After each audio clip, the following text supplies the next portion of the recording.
Maxim Pavla Vondráčka, u mikrofonu zase Pavel Vondráček a můj dnešní host Juraj Lukáč, náčelník lesoochranářského sdružení Vlk v Medvědím Převleku.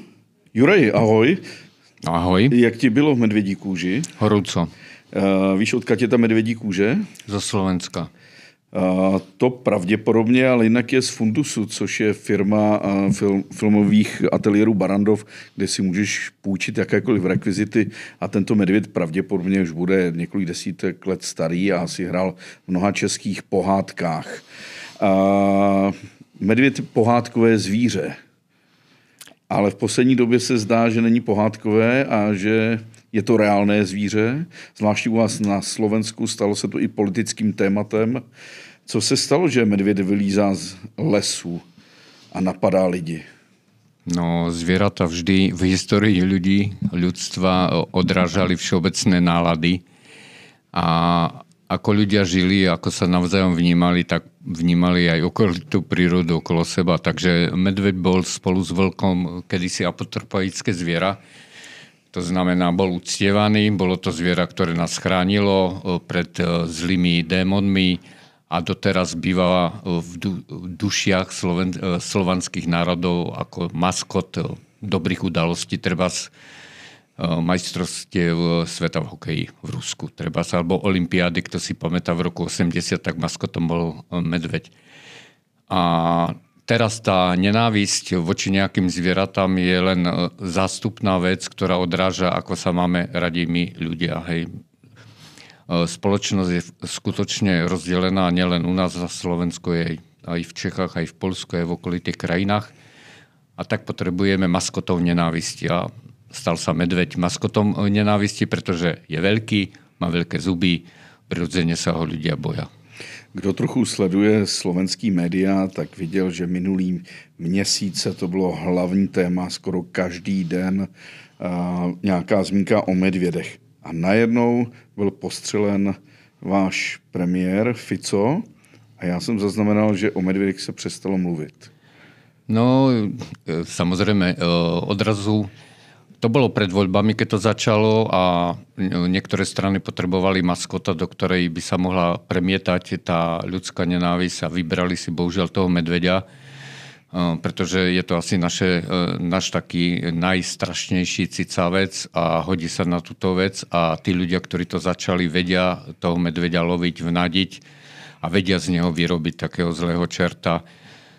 A to, čo sa stalo teraz naposledy, je veľmi nešťastné, že nejaký človek tú nenávisť v ľudskej spoločnosti pretavil až do pokusu o vraždu nášho premiéra.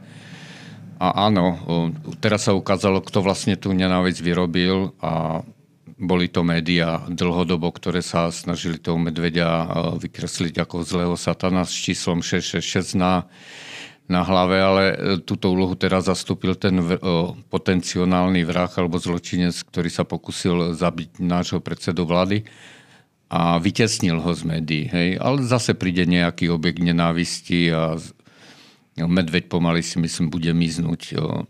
Stále bude nejak v pozadí, ale to maximum podľa mňa tej nenávisti voči medveďovi už máme za sebou.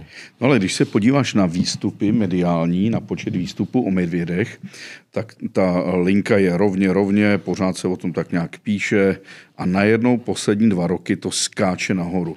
A souvisí to s těmi mediálně známými případy napadení medvěda člověka, teda člověka medvědem. No, je úplne jasné ľuďom, ktorí sledujú tie počet tých konfliktov, že tam neexistuje žiadna korelácia medzi počtom výstupov v tlači a medzi počtom konfliktov. Ten počet konfliktov mierne narástol, samozrejme, ale zďaleka nie tak, ako počet článkov v médiách. Hej.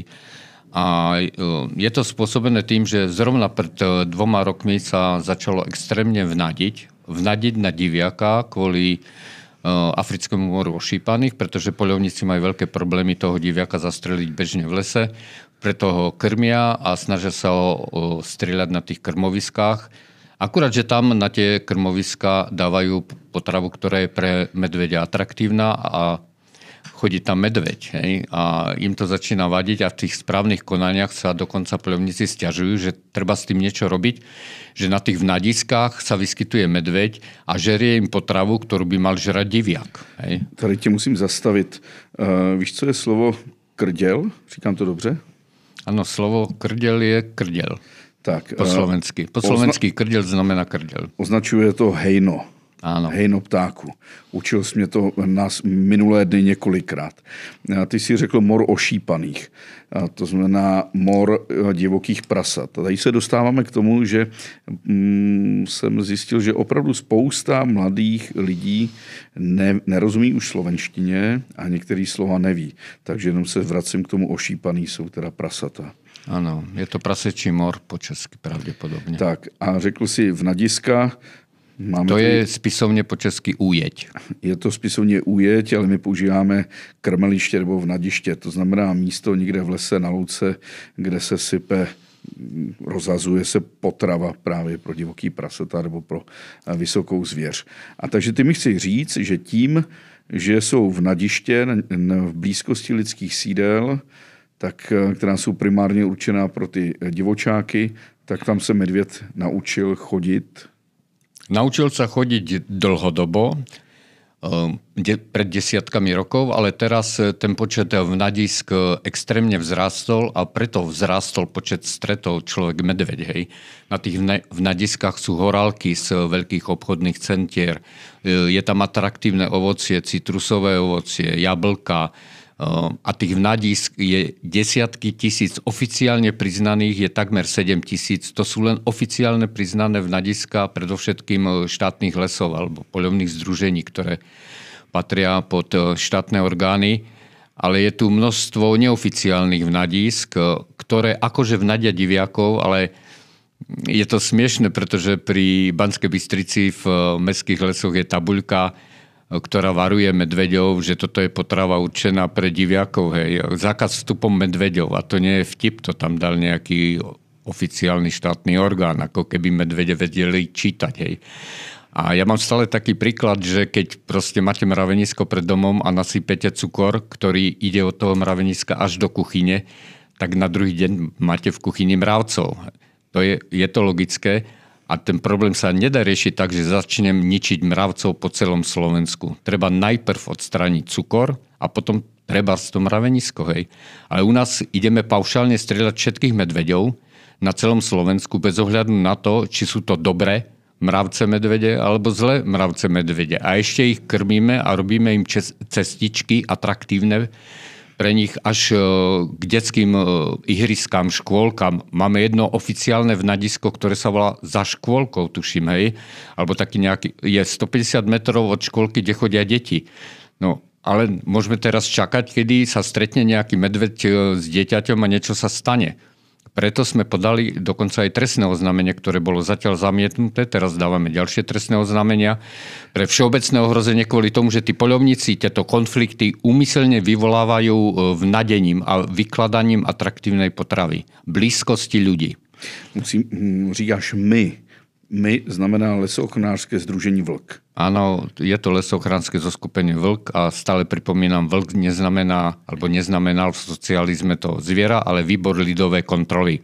Je to ten orgán, ktorý kontroluje štátne orgány a iných v lese, či poškodzujú alebo nepoškodzujú trebárs ľudí a ich zdravie. To mě nenapadlo, Juraj, zvláště když vaše webová stránka je wolf.sk. No, taká je evolúcia. Keď to bol Vlk a výbor ľudovej kontroly zanikol, už to je na Slovensku Sojka, Slovenská obchodná inšpekcia, je to už vták, hej, nie je to dravec.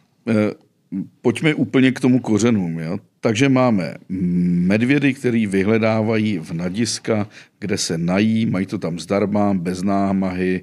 To je jako kdyby si mě pustil do supermarketu. Ale hlavne tie vnadiska sú na cestách, kde chodia ľudia. To znamená, keď medveď chodí z lesa na vnadisko a tady chodia ľudia, raz za čas musí dojsť k stretu. Je to logické. Ale nejdřív logicky, proč jsou tam ty vnadiště? Aby boli tie konflikty, pretože tu vznikol.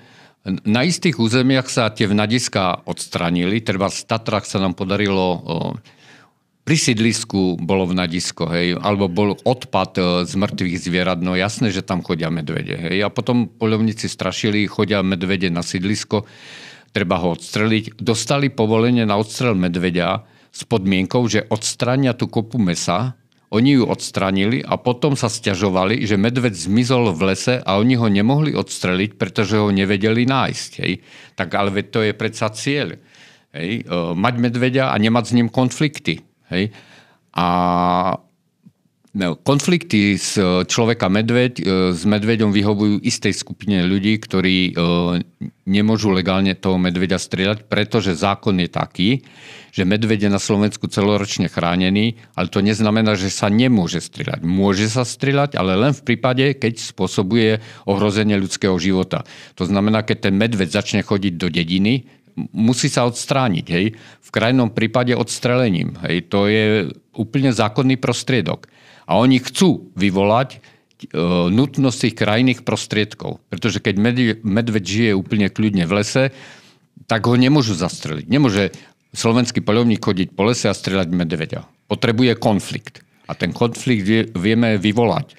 Ja osobne som robil za socializmu v ústave, výskumnom, ktorý spolupracoval na výrobe bojovej techniky, otečok a tankov pre libýsku armádu v Detve.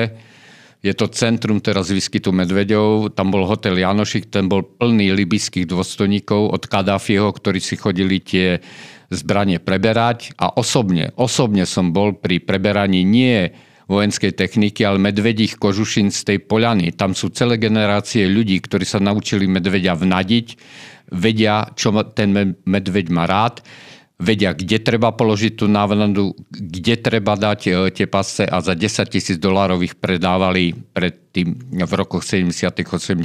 tým Libíčanom, libýskym dôstojníkom. Hej. Biznis skončil, ale to know-how nezmizlo. Tí ľudia majú to know-how.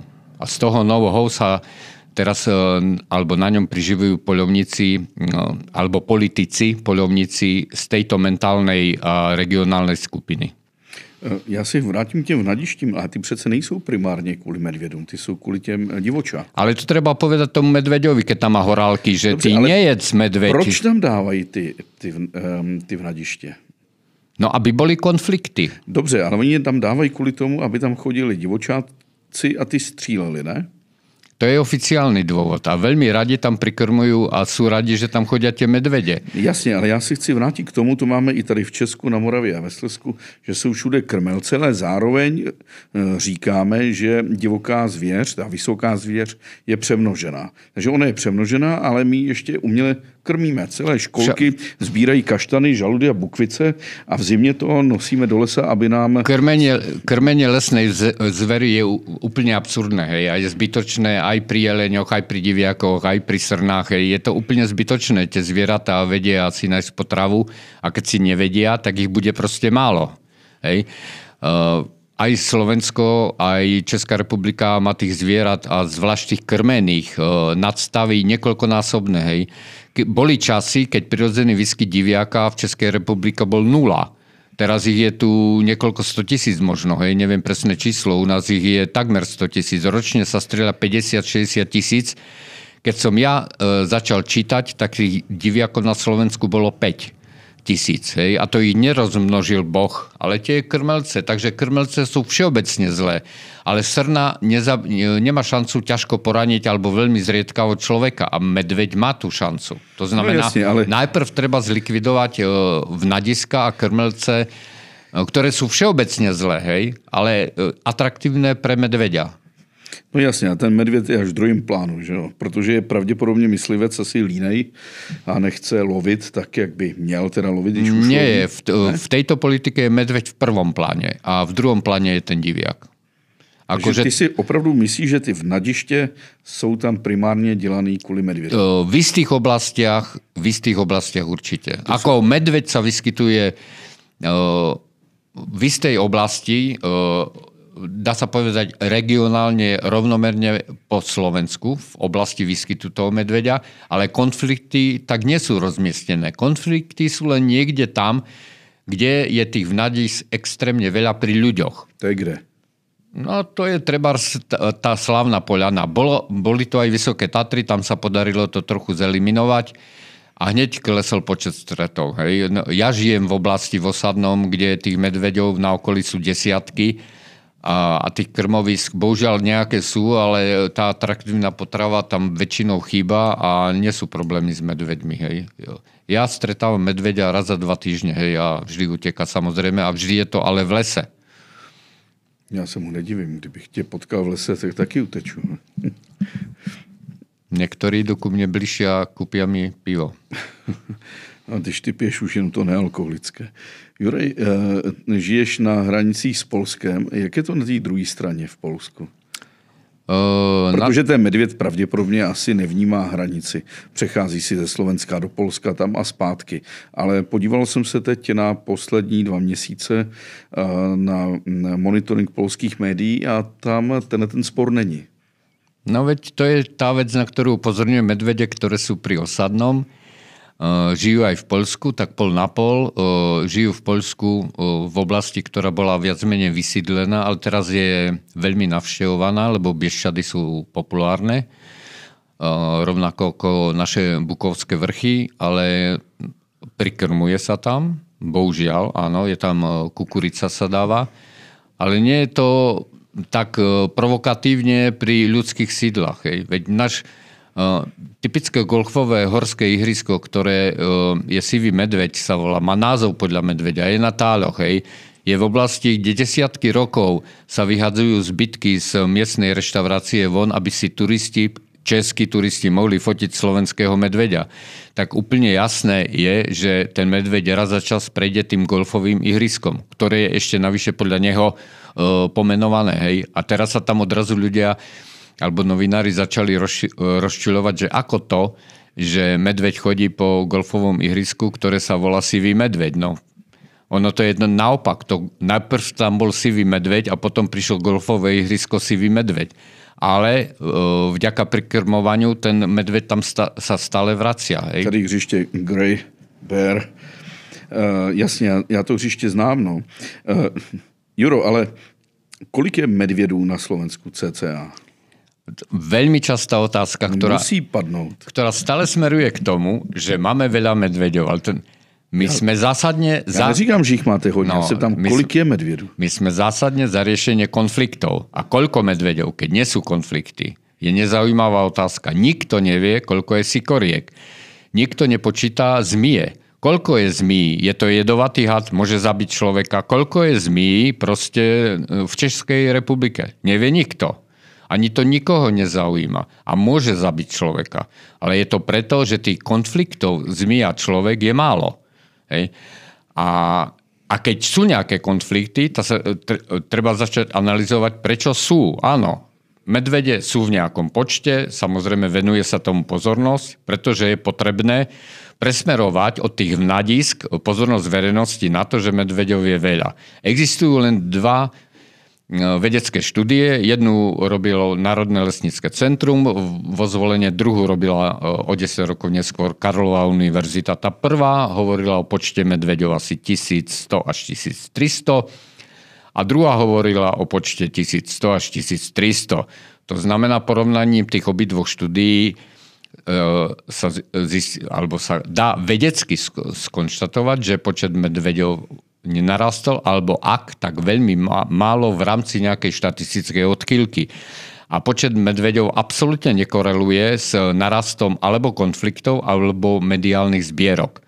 A to sú jediné 2 vedecké štúdie. 1200, 1300. Všetky ostatné čísla sú hausnumera, je to medveďa, poľovnícka mytológia.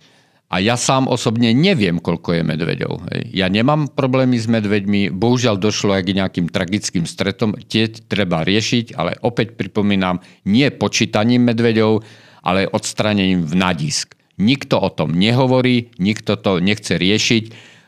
Treba sa začať zaoberať, a to kriminálne, policajne, prečo to niekomu tento stav vyhovuje. Hej? Juro, zavařila se mi tiskárna asi hodinu předtím, než jsi přišel, protože jsem si chtěl vytisknout rozhovor s Jaroslavem Slašťanem, zásahový tým slovenský, který by měl řešit konflikty medvěd-člověk. Myslel jsem, že ten rozhovor je krátký, byl strašně dlouhý, proto se mi to zavařilo. Bylo to v deníku, nebo v tom internetovým Pomož mi po... Je to štandard, myslím, že štandard, sa volá. A ten druhý byl... Je Postoj. Obidva sú... Tak.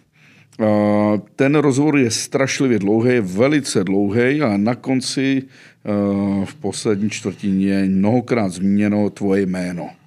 Ale já jsem si ještě předtím udělal taky monitoring a zjistil jsem, že v roce 1921 Jaroslav Slašťan mluvil právě o vnadiscích v jiném rozhovoru, o nebezpečí právě tomto, že někam dáváš žrádlo a medvěd tam chodí, ale v tomto dlouhém rozhovoru ani jednou nepoužil termín vnadiska. Jako kdyby to neexistovalo. A já si to nedovedu vysvětlit, proč. Česi majú také príslovie, ktoré začína koho chleba jíš, 3 bodky. To platí presne pre pána Slašťana, ale nie len pre neho. Ľudia, ktorí bohužiaľ žijú z financií štátu, hej, alebo nejakej inej štátnej ustanovizne, musia byť v súlade s danou politickou líniou. Keď nie sú, tak sú vyhodení, hľadujú, nemajú čo jesť v extrémnom prípade. Preto musia držať tú politickú líniu a politická línia súčasnej politickej garnitúry strany SNS je taká, že medveďov treba strieľať, lebo všetci sú poľovníci v tejto strane, tí vedúci predstavitelia, alebo takmer všetci. A všetci ich zamestnanci vedia, čo majú hovoriť. To znamená, hlavný dôvod podľa mňa, prečo pán Slašťan zabudol, že na Slovensku je niekoľko desiatok tisíc vnadís atraktívnych pre medveďa, je, že má iných pánov. Problém veľká je, preto nás chcú zničiť, že my sme nezávislí, my si môžeme povedať, čo chceme, a to ich strašne štve. Štve to všetkých, aj politikov, aj pána Slašťana, aj všetkých štátnych zamestnancov. Je to logické. My si povieme, čo chceme. Ja z toho nemám žiadne peniaze, že hovorím, že hlavným problémom sú tých konfliktov je vnadenie. Treba odstraniť vnadiska. Mňa za to nikto neplatí. Hej. My žijeme z podpory jednoduchých ľudí, ktorí nám posielajú veľa drobných príspevkov. To je všetko. Hej. Takže neexistuje, že nám nejaký štát alebo Európska únia zastaví financovanie a budeme mať problém.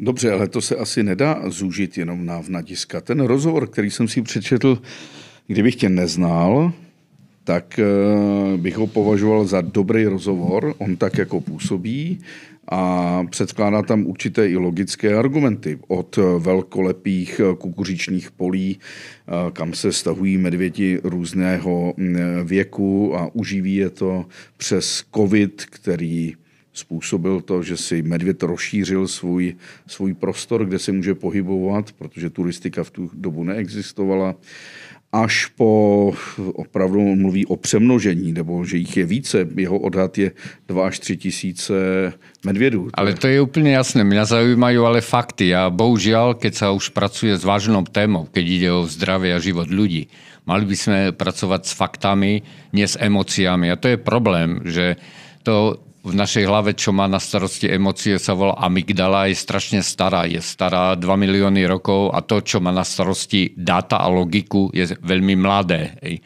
To znamená každému, ale úplne každému človeku veľmi ľahko vysvetlíte, že medveď je veľké zviera, má zuby a pazúry, teraz som to predviedol, ale veľmi ťažko vysvetlíte cez neokortex ľuďom metódy matematickej štatistiky, ako sa prišlo na to, že tu je 1200 medveďov, hej.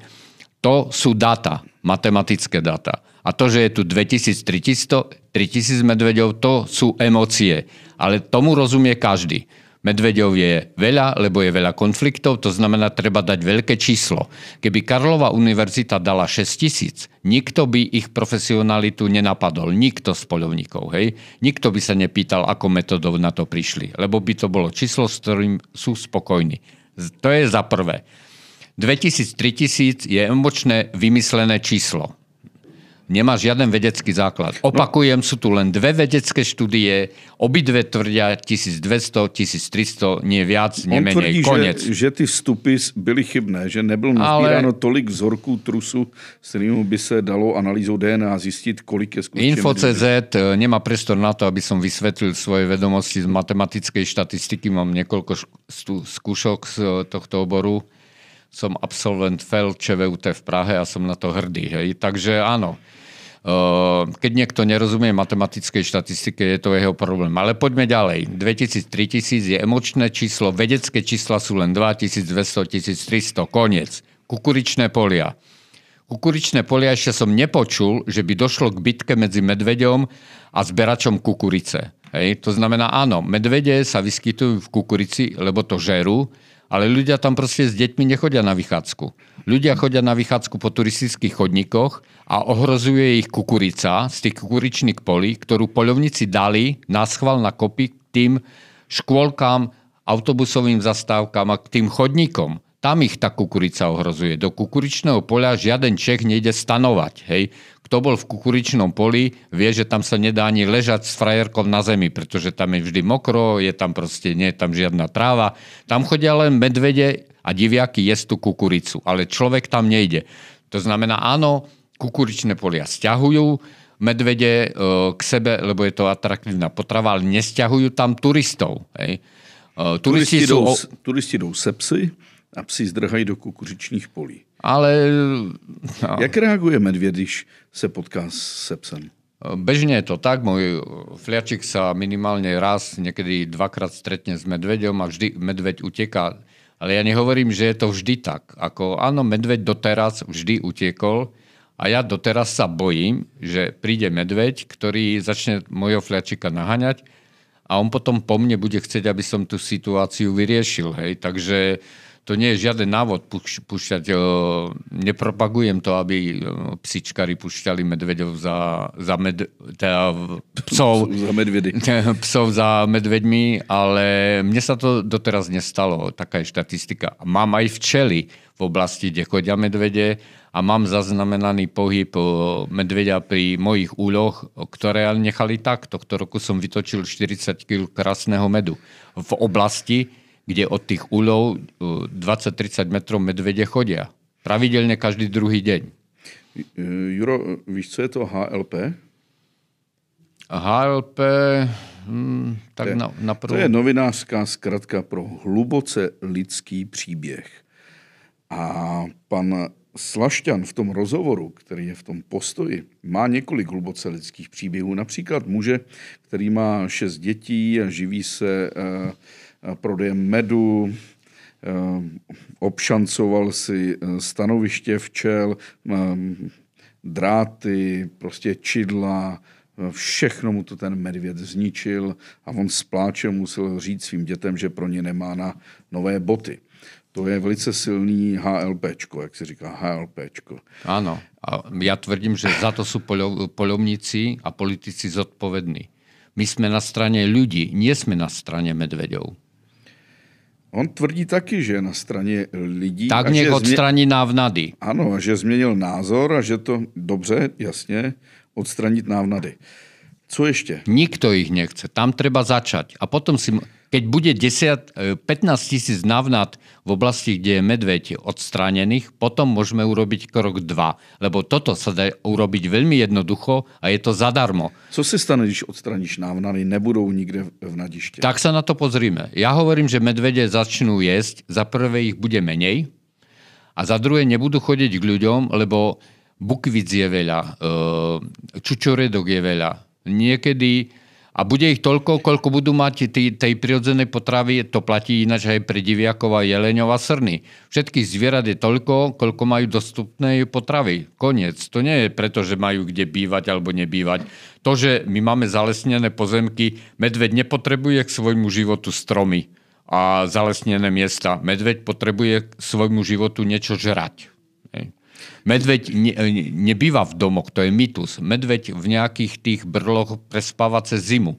Hej? Ale všeobecne v lete proste sa medveď pohybuje po lese a ako pijan nejaký si kde si ľahne, vyspí sa, ako bezdomovec a ide ďalej. Ale on potrebuje každý deň niečo jesť, alebo každých niekoľko dní. A my mu tú potravu z toho Teska alebo z iných nemenovaných veľkoobchodných reťazov strkáme po záruke pred hubu. Tak jasné, že ju chodí vyhľadávať. Sa naučí na pomaranče a potom ide za pomarančami. Nie je problém ani vo veľkosti lesov. Promiň, že jsem se usmál, ale je to takový ušní červ. Na YouTube, když si pustíš Ona lubí pomeranče, je to taková píseň, na kterou si vždycky vzpomenu. Takže i medvedice asi lubí pomeranče. No jasné. U nás sa na jeseň treba sa medvede koncentrujú v oblasti, kde je veľmi veľa ovocia na stromoch a to je z poľskej strany oblasť Bieščad, kde bolo v 48.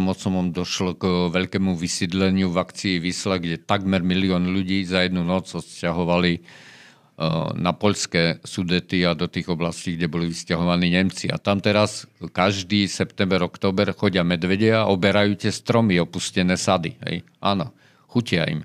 A keď nemajú... To bylo až 1 000 000 Rusínů vysídlených z Polska? No asi Nebylo ich menej? 750 000... No, viac ako 3/4 milióna. Kolik teď bylo zaznamenáno útoků na člověka v posledních třeba 3 letech?